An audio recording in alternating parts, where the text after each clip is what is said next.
Call delivery is a challenging environment because there's so many participants that can block a call or label a call.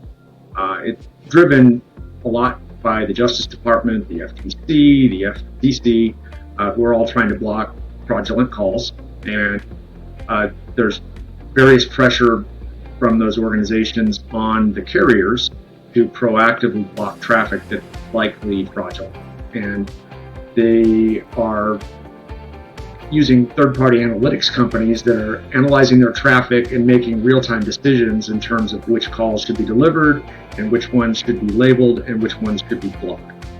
Good players like Balboa Digital and other contact centers that are trying to make legitimate calls to people that have consented to receive those calls are getting caught up in these nets.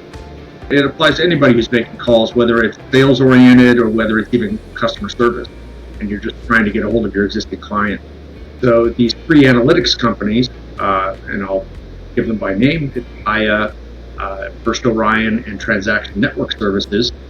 They are hired by the carriers to analyze that traffic, apply the labeling, and make the decision on the fly.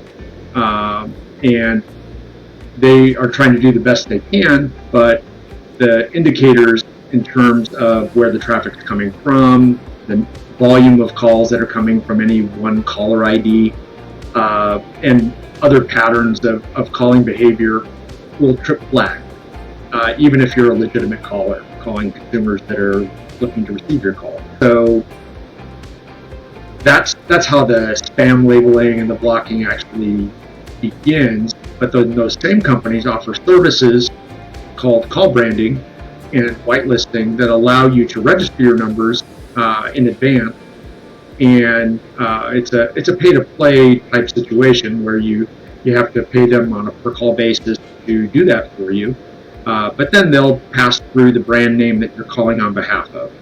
And not a inexpensive type of offering that they have. And Balboa Digital, we pass on those costs to our clients.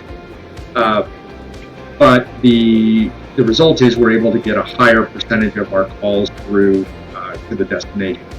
And unfortunately, even the branded calls do get caught up in the net occasionally, so you have to monitor those on a regular basis. We use a service that allows us to actually get screen grabs of the handset representations of branding on a daily basis so that we can review those screens to see if any of the branding elements are not coming through properly, or if we've been flagged as spam. It is a pretty large investment of technology, fees for these different services, as well as human support to actually do live monitoring of the calling, the call delivery success or call delivery